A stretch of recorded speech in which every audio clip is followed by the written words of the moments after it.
Job chapters 13 through 15. Lo, mine eye hath seen all this, mine ear hath heard and understood it. What ye know, the same do I know also. I am not inferior unto you. Surely I would speak to the Almighty, and I desire to reason with God. But ye are forgers of lies. Ye are all physicians of no value. Oh, that ye would altogether hold your peace, and it would be your wisdom. Hear now my reasoning, and hearken to the pleadings of my lips. Will ye speak unrighteously for God, and talk deceitfully for him? Will ye show partiality to him? Will ye contend for God? Is it good that he should search you out? Or as one deceiveth a man, will ye deceive him? He will surely reprove you, if ye do secretly show partiality. Shall not his majesty make you afraid, and his dread fall upon you? Your memorable sayings are proverbs of ashes. Your defenses are defenses of clay. Hold your peace. Let me alone that I may speak, and let come on me what will. Wherefore should I take my flesh in my teeth, and put my life in my hand? Behold, he will slay me. I have no hope. Nevertheless, I will maintain my ways before him. This also shall be my salvation, that a godless man shall not come before him. Hear diligently my speech, and let my declaration be in your ears. Behold, now I have set my cause in order. I know that I am righteous. Who is he that will contend with me? For then would I hold my peace and give up the ghost. Only do not two things unto me, then will I not hide myself from thy face. Withdraw thy hand far from me, and let not thy terror make me afraid. Then call thou, and I will answer, or let me speak, and answer thou me. How many are mine iniquities and sins? Make me to know my transgression and my sin. Wherefore hidest thou thy face, and holdest me for thine enemy? Wilt thou harass a driven leaf? And wilt thou pursue the dry stubble? For thou writest bitter things against me, and makest me to inherit the iniquities of my youth. Thou puttest my feet also in the stocks, and markest all my paths. Thou settest a bound to the soles of my feet. Though I am like a rotten thing that consumeth, like a garment that is moth-eaten. Man that is born of a woman is of few days, and full of trouble. He cometh forth like a flower, and is cut down. He fleeth also as a shadow, and continueth not. And dost thou open thine eyes upon such a one, and bringest me into judgment with thee? Who can bring a clean thing out of an unclean? Not one. Seeing his days are numbered, the number of his months is with thee. And thou hast appointed his bounds that he cannot pass. Look away from him, that he may rest, till he shall accomplish as a hireling his day. For there is hope of a tree, if it be cut down, that it will sprout again, and that the tender branch thereof will not cease. Though the root thereof wax old in the earth, and the stalk thereof die in the ground, yet through the scent of water it will bud, and put forth boughs like a plant. But man dieth and is laid low. Yea, man giveth up the ghost, and where is he?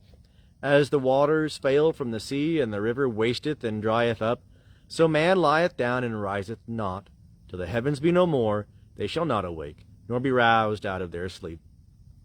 Oh, that thou wouldest hide me in Sheol, that thou wouldest keep me secret until thy wrath be past, that thou wouldest appoint me a set time, and remember me. If a man die, shall he live again? All the days of my warfare would I wait, till my release should come. Thou wouldest call, and I would answer thee. Thou wouldest have a desire to the work of thy hands. But now thou numberest my steps. Dost thou not watch over my sin? My transgression is sealed up in a bag, and thou fastenest up mine iniquity. But the mountain falling cometh to naught, and the rock is removed out of its place. The waters wear the stones. The overflowings thereof wash away the dust of the earth. So thou destroyest the hope of man. Thou prevailest forever against him, and he passeth. Thou changest his countenance, and sendest him away. His sons come to honor, and he knoweth it not. And they are brought low, but he perceiveth it not of them. But his flesh upon him hath pain, and his soul within him mourneth. Then answered Eliphaz the Temanite, and said, Should a wise man make answer with vain knowledge, and fill himself with the east wind? Should he reason with unprofitable talk, or with speeches wherewith he can do no good? Yea, thou doest away with fear, and hinderest devotion before God. For thine iniquity teacheth thy mouth, and thou choosest the tongue of the crafty. Thine own mouth condemneth thee, and not I. Yea, thine own lips testify against thee. Art thou the first man that was born? Or wast thou brought forth before the hills?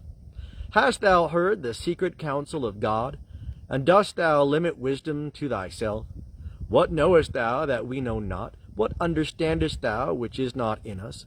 With us are both the gray-headed and the very aged men, much elder than thy father.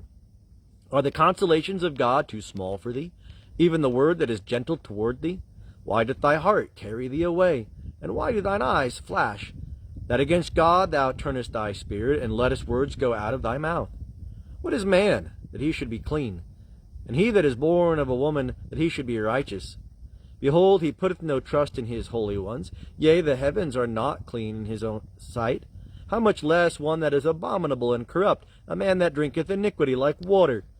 I will show thee, hear thou me, and that which I have seen I will declare, which wise men have told from their fathers, and have not hid it, unto whom alone the land was given, and no stranger passed among them. The wicked man travaileth with pain all his days, even the number of years that are laid up for the oppressor.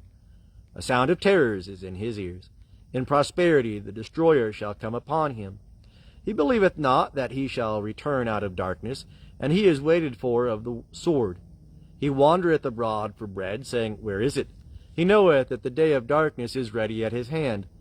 Distress and anguish make him afraid.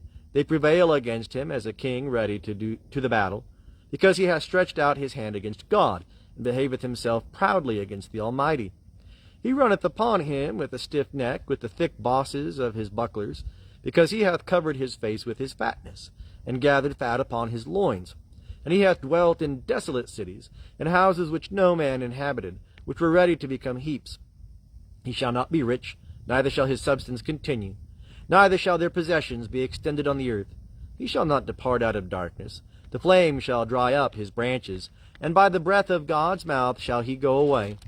Let him not trust in vanity, deceiving himself, for vanity shall be his recompense. It shall be accomplished before his time, and his branch shall not be green. He shall shake off his unripe grape as the vine, and shall cast off his flower as the olive tree. For the company of the godless shall be barren, and fire shall consume the tents of bribery. They conceive mischief, and bring forth iniquity, and their heart prepareth deceit.